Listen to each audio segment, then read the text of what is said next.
Hello guys, welcome back to my channel simplified study official. तो guys आज की video में हम करने वाले हैं बीकॉम 5th सेम और बीबीए 3rd सेम की इनकम टैक्स लॉ की बुक से chapter residential status and tax liability. तो आज की वीडियो में हम इस चैप्टर को कंप्लीट करने वाले हैं काफ़ी इजी लैंग्वेज में। तो गाइस अगर आप चैनल पे न्यू हो तो प्लीज़ चैनल को सब्सक्राइब कर लीजिए। और गाइस इनकम टैक्स लॉ की फुल प्लेलिस्ट का लिंक मैं आपको डिस्क्रिप्शन में भी दे दूँगी, ताकि अगर आपको कोई भी और चैप्टर में डिफ़िकल्टी आ रही हो तो आप उस वीडियो को देख सकते हैं। So guys without wasting our time let's start the video. तो guys residential status and tax liability को पढ़ने से पहले आपको पता होना चाहिए कि व्हाट इज़ रेजिडेंशियल स्टेटस, कि रेजिडेंशियल स्टेटस क्या है। सबसे पहले हम पढ़ेंगे मीनिंग ऑफ रेजिडेंशियल स्टेटस। अब गाइज रेजिडेंशियल स्टेटस का मतलब होता है इनकम टैक्स एक्ट के अंदर कि जो पर्सन इंडिया का रेजिडेंट हो, मतलब वो इंडिया में रह रहा हो। अब गाइस इसकी कुछ कंडीशंस होती हैं, ठीक है। मैं आपको पढ़ाऊंगी, दो टाइप्स के होते हैं, एक ऑर्डिनरी या नॉट ऑर्डिनरी, वो सभी हम बात करेंगे।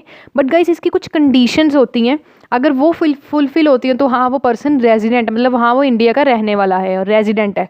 क्योंकि गाइस ये हम इसलिए देखते हैं कि अगर पर्सन इंडिया का रहने वाला है, रेजिडेंट है, तभी वो टैक्स पे करेगा। अगर वो रेजिडेंट नहीं है तो वो टैक्स पे नहीं करेगा। कई बार क्या होता है कि बिजनेसमैन होते हैं, वो मान लो बाहर रहते हैं, उसके बाद वो कुछ टाइम के लिए इंडिया में आते हैं, फिर से इंडिया वहाँ बाहर वापस जाते हैं, फिर इंडिया में आते हैं, तो हम कुछ डेज काउंट कर लेते हैं। कुछ कंडीशंस होती हैं, वो हम इस वीडियो में आगे पढ़ेंगे, ठीक है। तो आई होप सो आपको समझ आ गया होगा कि रेजिडेंशियल स्टेटस क्या होता है, ठीक है। तो डिफरेंट जैसे मैंने आपको बताया, और डेज काउंट होते हैं, डेज काउंट के बेसिस पे हम देखते हैं रेजिडेंशियल है या नहीं है। अगर रेजिडेंशियल है तो हम वो टैक्स पे करेगा, अदरवाइज नहीं पे करेगा, ठीक है। तो अब देखते हैं गाइस आगे चैप्टर को। बट गाइस चैप्टर को आगे देखने से पहले आपको तीन चीज़ों के बारे में पता होना चाहिए। वो क्या है गाइस, वो आगे देखते हैं। गाइस इस चैप्टर को करने से पहले आपको ये तीन डेफिनेशंस ज़रूर पता होने चाहिए। कि सबसे पहले गाइस जो प्रेजेंट ईयर होता है, मान लो प्रेजेंट ईयर हमारा है 23 to 24, जो हमारा प्रेजेंट ईयर होता है वो हमारा हमेशा क्या होता है, एकेडमिक ईयर, ओके। मतलब जो हमारा प्रेजेंट ईयर होता है वो हमारा क्या होता है, एकेडमिक ईयर। और एकेडमिक ईयर जो हमारा प्रेजेंट ईयर से पिछला साल होता है उसे हम कहते हैं रेलिवेंट प्रीवियस ईयर, जिसकी हम शॉर्ट फॉर्म भी यूज़ करते हैं जो होता है RPY, ठीक है, रेलिवेंट प्रीवियस ईयर। अगर मान लो प्रेजेंट ईयर 23 to 24 है तो उससे पिछला क्या होगा, 22 23 होगा, राइट। उसके बाद गाइस एक और टर्म आती है, वो है प्रीसीडिंग ईयर। प्रीसीडिंग ईयर क्या होता है, जो प्रेजेंट ईयर आपका चल रहा है उससे पिछला साल, मतलब जो आपका प्रेजेंट ईयर है उससे पिछले जितने भी साल होंगे वो हमारे कौन से ईयर होंगे, प्रीसीडिंग ईयर। तो आपको ये सारे ईयर्स का ज़रूर से ध्यान रखना है, क्योंकि आने वाले क्वेश्चंस में आपको इसी से ही क्वेश्चन को सॉल्व करना है। तो गाइस नेक्स्ट करते हैं। नेक्स्ट है अब हमें देखना है कि वो पर्सन रेजिडेंट है या नॉट रेजिडेंट है, ठीक है। उसके लिए कुछ कंडीशंस होती हैं। सबसे पहले अगर एक इंडिविजुअल है या वो हिंदू अनडिवाइडेड फैमिली, जिसे हम शॉर्ट फॉर्म में HUF भी कहते हैं, उसके अकॉर्डिंग देखना है कि पर्सन रेजिडेंट है या नॉन रेजिडेंट है। अब जो individual and Hindu undivided family वो 2 पार्ट्स में डिवाइड होती है, रेजिडेंट एंड नॉन रेजिडेंट, ठीक है। रेजिडेंट, अगर एक पर्सन रेजिडेंट है तो हम ये भी देखते हैं कि वो आगे ऑर्डिनरी रेजिडेंट है या फिर नॉट ऑर्डिनरी रेजिडेंट है, ठीक है। तो इसकी ये शॉर्ट फॉर्म्स यूज़ होती है, ऑर्डिनरी रेजिडेंट की OR and non ordinary resident की होती है NOR, ठीक है गाइज। आगे देखते हैं। अब गाइज ये कुछ कंडीशंस हैं, कंडीशंस फॉर रेजिडेंट पर्सन, कि हम देखना चाहते हैं कि वो पर्सन इंडिया का रेजिडेंट है या नहीं है। इसके लिए कुछ कंडीशंस होती है। नंबर 1 कंडीशन है, he is in India during RPY, मतलब कि relevant previous year. Relevant previous year मैंने आपको क्या बताया था, पिछला साल, है ना। पिछला साल कौन सा हो गया, मान लो 2023-24 प्रेजेंट ईयर है, और रेलिवेंट प्रीवियस ईयर कौन सा होगा, 2022 से लेकर 2023 तक, ठीक है। कि वो जो पर्सन है पिछले साल 182 डेज प्रेजेंट होना चाहिए या उससे ज़्यादा होना चाहिए। अगर वो 182 डेज प्रेजेंट होता है तो वो क्या है, रेजिडेंट है। अब जो गाइस ये दो कंडीशन है, दो कंडीशन में अगर एक भी फुलफिल होती है इट मीन्स वो पर्सन रेजिडेंट है। नेक्स्ट जो वो है आपकी है रेलिवेंट प्रीवियस ईयर में, मतलब दूसरी कंडीशन, अगर ये फुलफिल नहीं होती तो हम ये देखेंगे, अगर ये फुलफिल हो रही है तो वो क्या होगा, रेजिडेंट होगा, ठीक है। दूसरी कंडीशन क्या है, रेलिवेंट प्रीवियस ईयर में वो 60 दिन प्रेजेंट होना चाहिए, मतलब पिछले साल में वो 60 दिन प्रेजेंट होना चाहिए। और प्रीसीडिंग ईयर्स में, मतलब पिछले से एक जो प्रेजेंट है हमारा उससे पिछले सालों में, पिछले 4 सालों में वो 365 डेज प्रेजेंट होना चाहिए। इसका एक एग्जांपल देख लो, फिर आपको अच्छे से क्लियर हो जाएगा। मान लो हमारा जो प्रेजेंट ईयर है वो है 2023 से लेके 2024, ठीक है। मैंने भी आपको बताया था जो हमारा प्रेजेंट है वो क्या होता है, हमारा एकेडमिक ईयर, ठीक है। एकेडमिक ईयर मान लो हमारा गाइस क्या है 2023 टू 2024। अब हमने क्या देखना है, रेलेवेंट प्रीवियस ईयर में, मतलब उससे पिछले साल में 60 दिन प्रेजेंट होना चाहिए, मान लो वो है, ठीक है। और उससे पिछले 4 सालों में, ठीक है, और उससे पिछले 4 सालों में वो 365 डेज प्रेजेंट है। अगर वो ये प्रेजेंट है तो वो पर्सन क्या है, रेजिडेंट है। अब गाइस हमने देख लिया वो पर्सन रेजिडेंट है या नॉन रेजिडेंट है। अगर ये दोनों में से एक कंडीशन फुलफिल होती है तो रेजिडेंट, अदरवाइज नॉट रेजिडेंट।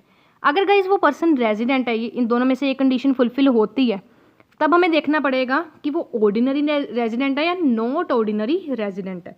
तो सबसे पहले हम कंडीशंस देखते हैं, कंडीशंस फॉर ऑर्डिनरी रेजिडेंट। तो ये गाइस कुछ कंडीशंस हैं फॉर ऑर्डिनरी रेजिडेंट की।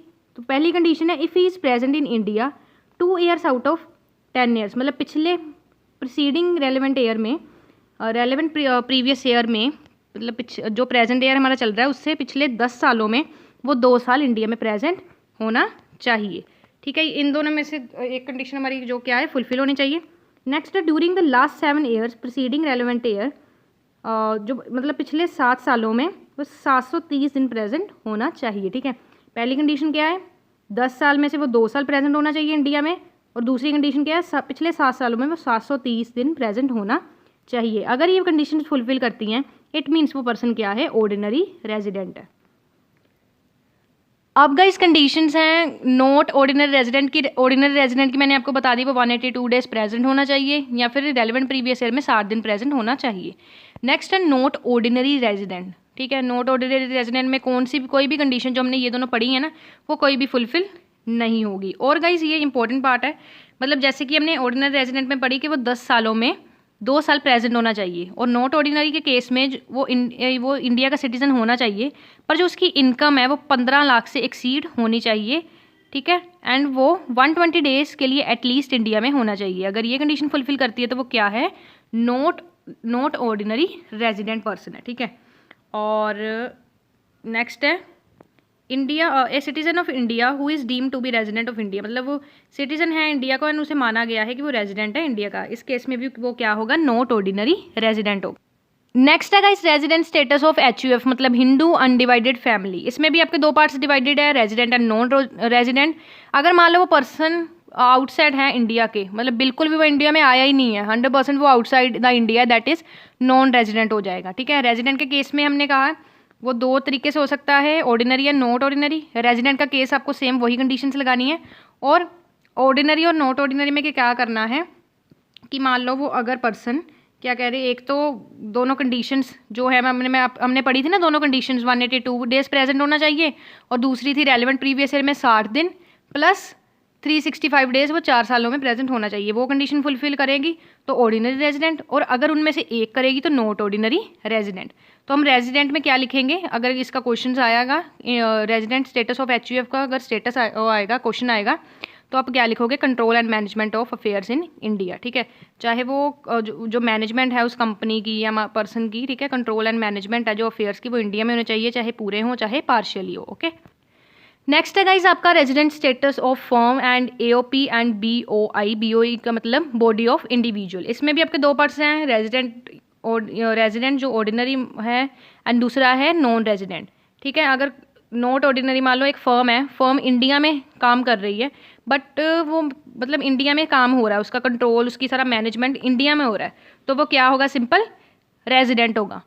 और अगर गाइज वो नॉन रेजिडेंट होगा, मतलब इंडिया में उसका कोई काम नहीं हो रहा है, उस कंपनी का मतलब मैनेजमेंट या कंट्रोल इंडिया में नहीं हो रहा है, आउटसाइड द इंडिया हो रहा है, then it is non resident. Next guys resident status of company का, जिसमें रेजिडेंट एंड नॉन रेजिडेंट है। अगर एक कंपनी है वो रेजिडेंट एंड नॉन रेजिडेंट कैसे होगी, अगर वो एक रेजिडेंट तब होगी अगर वो एक इंडियन कंपनी होगी। दूसरा उसका POEM is in India. POEM का मतलब है प्लेस ऑफ इफेक्टिव मैनेजमेंट, ठीक है। समझ आ गया आपको गाइस, POE मतलब पोएम का क्या मतलब है यहाँ पे, प्लेस ऑफ इफेक्टिव मैनेजमेंट, ठीक है। Place of effective management India में होगी, और मान लो अगर नॉन इंडियन कंपनी है उसकी पर टर्नओवर 50 करोड़ से लेस है, तब वो रेजिडेंट मानी जाएगी।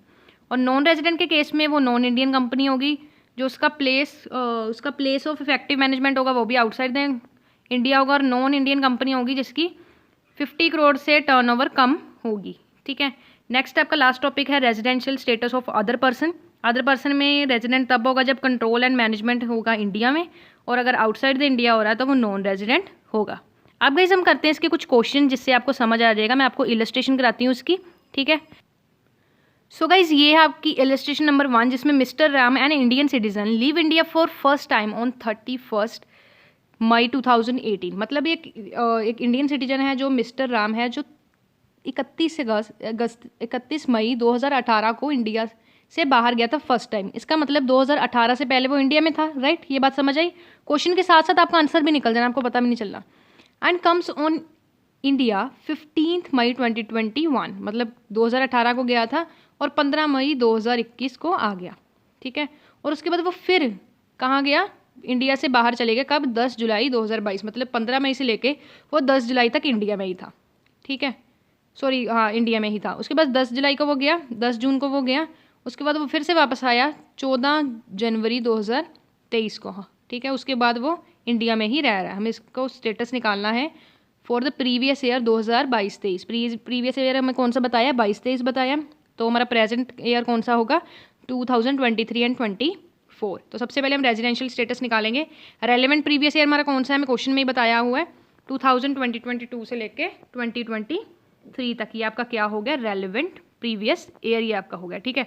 तो इंडिया में वो स्टे किया। अगर हम 1/4/2022 से लेके, ठीक है, 10 जुलाई तक, क्योंकि वो 10 जून को कहाँ गया था? बाहर चले गया था। एक दिन काउंट करेंगे तो 71 डेज बनते हैं, ठीक है। और उसके बाद वो फिर से वापस आया था, देखो 15 मई से लेकर वो 10 जून तक यहाँ रहा। उसके डेज अगर आप काउंट करोगे तो ये 77 डेज गाइस आपके होते हैं। अगर गाइस इसका टोटल करोगे तो 140 डेज होता है। हमने पहली कंडीशन क्या पढ़ी थी रेजिडेंट की? वो 182 डेज प्रेजेंट होना चाहिए, बट वो ये तो 148 डेज प्रेजेंट है।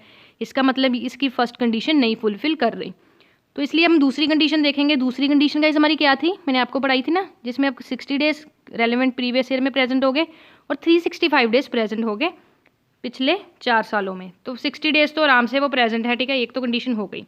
दूसरी हमें निकालनी है वो कितने डेज प्रेजेंट रहा पिछले 4 सालों में? 365 डेज। तो अगर आप निकाल के चलोगे 2021-22 को वो 15/5/2021 से लेके 31/3/2022 तक वो इंडिया में था। इससे 321 दिन हो गए। और उसके बाद 2020-21, यहाँ पे देखो ना, वो 18 को गया था और 21 को वापस आया। तो यहाँ पे भी नॉट इन इंडिया और यहाँ पे भी नॉट इन इंडिया। फिर वो कब वापस आया था? 2018-19 में, ठीक है। 18 में, मतलब 18 को वो देखो ना, 18 को गया वो, मतलब 1 अप्रैल से लेके 31 मई तक वो यहीं था। 1 अप्रैल से लेके 31 मई तक कितने डेज हो गए? 61। तो टोटल कितने हो गए? 382 डेज हो गए। इसका मतलब हमारी कंडीशन क्या थी? 365 डेज वो क्या होना चाहिए था? प्रेजेंट होना चाहिए था। तो 365 डेज वो प्रेजेंट है और 60 डेज भी वो प्रेजेंट है। हमारी कंडीशन ये फुलफिल हुई। इसका मतलब वो पर्सन क्या है?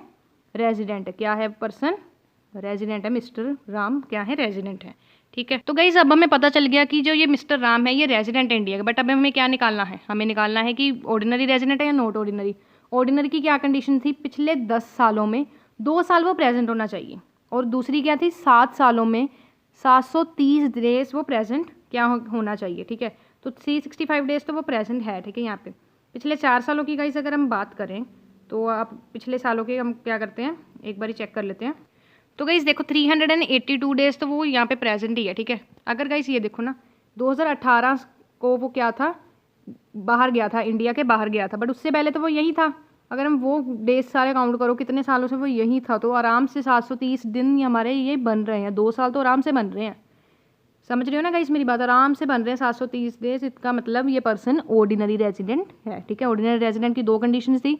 एक था वो 10 साल में 2 साल प्रेजेंट होना चाहिए और दूसरी थी 7 साल में 730 डेज प्रेजेंट होना चाहिए, ठीक है। तो गाइस ये थी आपकी first illustration. So guys I hope so आपको समझ आया होगा ये टॉपिक। एंड गाइज मैंने अभी आपको एक इलस्ट्रेशन कराई है। पिछले हम सारे सम्स जो प्रैक्टिकल प्रॉब्लम के क्वेश्चंस है वो भी कंप्लीट करेंगे नेक्स्ट पार्ट में। सो चैनल को सब्सक्राइब कर लो एंड फुल प्लेलिस्ट का लिंक आपको मिल जाएगा। इसका पार्ट 2 भी मैं उस डिस्क्रिप्शन में लिंक डाल दूंगी, वो आप एक बार चेक ज़रूर कर लेना। So guys hope so video informative रही होगी। अगर गाइज वीडियो इन्फॉर्मेटिव रही हो तो प्लीज़ इस चैनल को सब्सक्राइब कर लो एंड इस वीडियो को लाइक एंड शेयर करना बिल्कुल मत भूलना। So guys meet you soon in the next video with the next topic. Thanks for watching this video guys and don't forget to like, subscribe and share my channel for more videos like this.